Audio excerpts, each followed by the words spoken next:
Hi viewers, welcome to Grammar. English Grammar தமிழில் change over time, அதாவது காலப்போக்கில் ஏற்படும் மாற்றம். காலப்போக்கில் ஏற்படும் மாற்றம் அப்படின்றது எந்த விஷயத்தில் மாற்றம் ஏற்படலாம் அப்படின்னு பார்த்தோம்னாக்கா வளர்ச்சியில் மாற்றம் ஏற்படலாம் இல்லையா? மனிதனுடைய வளர்ச்சியில் மாற்றம் ஏற்படலாம். அடுத்தது ஒரு நபருடைய மனநிலை அல்லது தன்மையில் மாற்றம் ஏற்படலாம். அடுத்தது சமூகம் மற்றும் கலாச்சாரத்தில் மாற்றம் ஏற்படலாம். காலப்போக்கில் பொருளாதாரத்தில் மாற்றம் ஏற்படலாம்.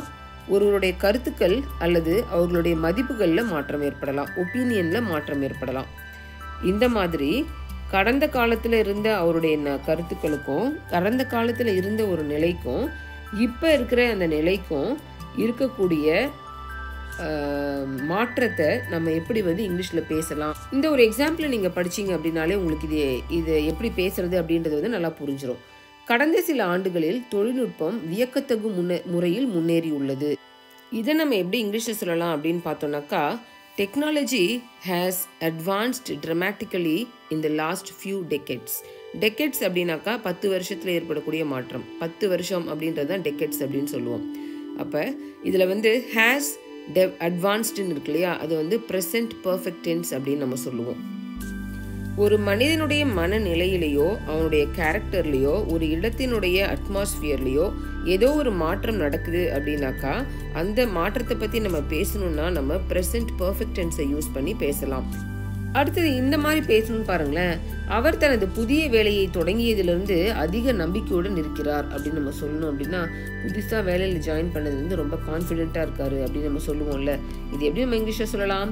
She has become more confident since starting her new job. Has become அப்படின்றது தான் இதில் present perfect. She has become more confident since starting her new job. இது காலப்போக்கில் அவருடைய தனிப்பட்ட வாழ்க்கையில் ஏற்பட்ட மாற்றத்தை வெளிப்படுத்துது இந்த சென்டென்ஸ். முதல்ல அவர் கான்ஃபிடென்ட்டாக இல்லாமல் இருந்திருப்பார் கடந்த காலத்தில். வேலைக்கு ஜாயின் பண்ண உடனே இந்த ப்ரெசென்ட்டில் அவர் ரொம்ப கான்ஃபிடென்ட்டாக இருக்கிறாரு அப்படின்னு நம்ம இதில் சொல்ல வரோம். அடுத்தது பாருங்களேன். கடந்த 10 ஆண்டுகளில் நகரம் நிறைய மாறிவிட்டதுன்னு சொல்லுவோம். இந்த ஊர் ரொம்ப மாறிடுச்சு அப்படின்னு சொல்லுவோம்ல. அப்போ முன்னாடி இருந்ததுக்கும் இப்போ இருக்கிறதுக்கும் நம்ம கம்பேர் பண்ணுறோம். முன்னாடி அந்த அளவுக்கு முன்னேற்றம் இல்லை, இப்போ நிறைய மாறிடுச்சு அப்படின்னு நம்ம சொல்கிறோம். இதை நம்ம எப்படி இங்கிலீஷில் சொல்லலாம்? The city has changed a lot in the last 10 years. The city has changed a lot in the last 10 years. Has changed. இதுதான் verb. Present perfect verb இது. Base verb change.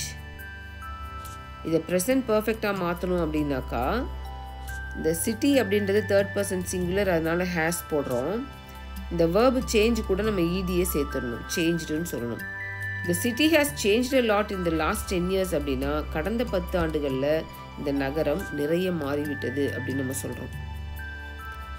இந்த மாதிரி ஒரு மனிதனுடைய நடத்தையில் ஏற்படக்கூடிய மாற்றம், பொருளாதாரத்தில் ஏற்படக்கூடிய மாற்றம், ஒருத்தருடைய நம்பிக்கையில் ஏற்படக்கூடிய மாற்றம், கருத்துக்களில் ஏற்படக்கூடிய மாற்றம், இந்த மாதிரி காலப்போக்கில் ஏற்படக்கூடிய மாற்றங்களை நம்ம பேசணும் அப்படின்னாக்கா ப்ரெசன்ட் பர்ஃபெக்ட் டென்ஸை வச்சு நம்ம பேசலாம். ஒரு கண்ட்ரியினுடைய வளர்ச்சியை பற்றி நம்ம பேசணும் அப்படின்னு நினச்சோன்னா இந்த ப்ரெசன்ட் பர்ஃபெக்ட் டென்ஸில் நம்ம பேசலாம். இந்த வீடியோ உங்களுக்கு பிடிச்சா லைக் பண்ணுங்கள், உங்கள் ஃப்ரெண்ட்ஸ்க்கு இதை ஷேர் பண்ணுங்கள். இன்ஃபர்மேட்டிவாக இருக்குது அப்படின்னு நீங்கள் நினச்சிங்கன்னா நம்ம சேனலை சப்ஸ்கிரைப் பண்ணுங்கள். தேங்க்யூ.